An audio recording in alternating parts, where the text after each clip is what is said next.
welcome to another episode of Planet Transit, where we will talk about Skyline Honolulu's potential extensions.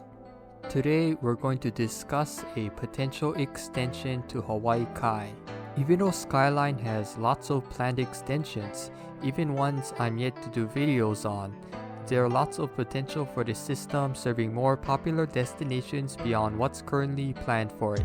One such place that should get Skyline services is Hawaii Kai. Before continuing on, if you didn't do so, I definitely recommend watching my previous videos discussing the Waikiki and UH Manoa extensions, especially as this video will start in the terminus of the Waikiki extension.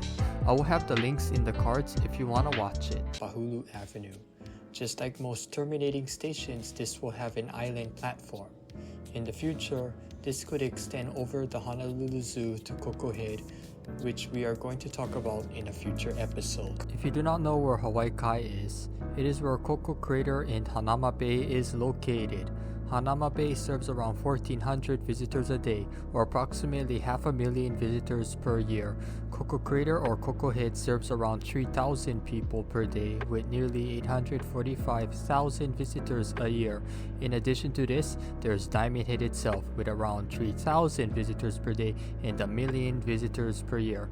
In total, these destinations serve around 7,500 visitors per day and a whopping 2,345,000 people per year. In fact, the yearly admittance to these destinations is more than the entire population of the country of Lesotho. In addition to this, there's the Kapiolani Community College, Kahala Mall, and the Koko Marina shopping centers, and that is not all the destinations in East Honolulu. Unfortunately, most people going to these destinations use private vehicles or bad bus services, contributing to the terrible traffic that this region often gets. Let's start at the terminus of the Waikiki extension at Kapahulu Avenue. In front of the station is the Honolulu Zoo. I've explored going to the zoo, but realizing how controversial it is, I have devised two other ways of bypassing the zoo. One way would be swerving right to Kapahulu Avenue and going on Kalakala Avenue to serve a station at Queens Beach. This station will serve the southern portion of the now existing Blue Alawai TOD area, the part where the high-rises are, Queens Beach, and the Honolulu Zoo. Next, we will continue on Kalakala Avenue to a station at the Waikiki Aquarium. This will serve the Waikiki Aquarium, War Memorial Nanatorium, Kaimana Beach, and a high-density region where the condos on the tip of Diamond Head is. Next, it would swerve left onto Kapiolani Regional Park to continue to the Waikiki Shell Station. This alignment would serve more destinations, bypass the zoo, and would have the highest ridership by adding around 1,000,000 more riders per year. However, it would be the slowest in terms of speed, especially with its winding curve into Kapiolani Regional Park. Next, we will talk about the Through the Zoo alignment, where Skyline goes through the Honolulu Zoo to go beyond it. First, we will start at the Kapahulu Avenue station, then continue elevated through the zoo. Then we will go left on Montserrat Avenue to serve the Blue Alawai district with a Blue Alawai station. This will serve the center of the Blue Alawai TOD district. This option is by far the fastest, being around 5 minutes faster, and it wouldn't be different from monorails that are in zoos, potentially increasing tourist draw to Skyline. Drawbacks of this alignment would be the lack of connectivity to the aquarium and its surrounding destinations, in addition to the higher density portion of the now existing Blue Alawai district, as well as the potential disruption to the zoo during construction and even during operations, as the noise from trains coming every 5 minutes could be disruptive to animals in addition to guests, which is unlike most in-zoo monorails going infrequently to mitigate such disruption. In addition to that, the potential increases in approvals needed, speed increases through future projects, and fierce opposition from NIMBYs, especially as this will encounter more of them later in the video, would make it a controversial choice at a minimum. Another alignment would be a hybrid of the zoo alignment by swerving right on Kapahulu Avenue and going on Kalakala Avenue to serve a station at Queens Beach. Next, we will go on the left to Montserrat Avenue with a station in the center of the Blue Alawai TOD area, and it will continue to the Waikiki Shell Station. This alignment would be in the middle in terms of speed, being around 3 minutes slower, while serving the high-density South Alawai Canal area and serving the Blue Alawai district well. However, it wouldn't serve the aquarium and its surrounding area, still requiring feeder buses to serve these destinations. These alignments will serve a station for the Waikiki Shell near the current Waikiki Elementary. Waikiki Elementary should be demolished for a bus transit center similar to the one at Parade Station. The cafeteria and main office of the former Waikiki Elementary should be preserved into a mixed-use core, similar to Salt in Kaka'ako. For the student population, the nearby Thomas Jefferson Elementary School near the Kapahulu Avenue Station should have its capacity increased, either make it like the Kaka'ako Elementary School or the Aiea Elementary School.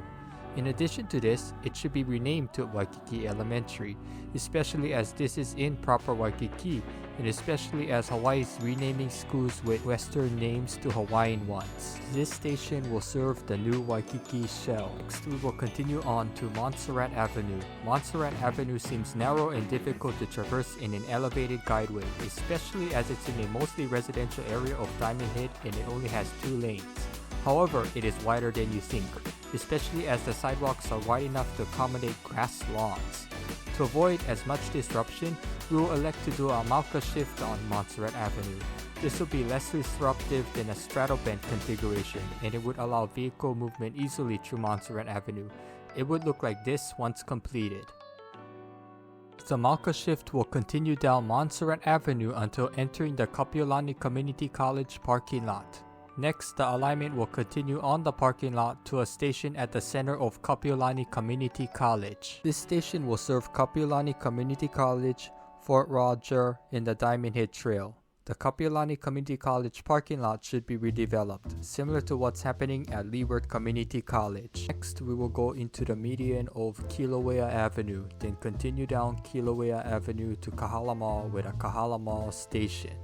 This station will serve Kahala Mall in the greater Kahala Wailai region. Next, we will join Kananaole Highway and continue straight down its median to the Ainahaina Station. This station will be a suburban station serving the Ainahaina Valley. We will continue down the median of Kananaole Highway to another suburban station at New Valley. Similarly to the Ainahaina Station, this station will be a suburban station serving the New Valley region.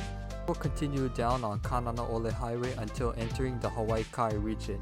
Next, we will swerve left to a vacant parcel of land for an Hawaii Kai station. This station will serve a new Hawaii Kai Transit Center and Hawaii Kai. We'll continue on this Mauka shift, then rejoining Kananaole Highway to avoid the NIMBYs, then swerve left into Koko Marina Center into an island platform station at Koko Marina. This station will serve Koko Marina, Koko Crater, and Hanama Bay. What are the times? Let's go from the airport to Kapiolani Community College.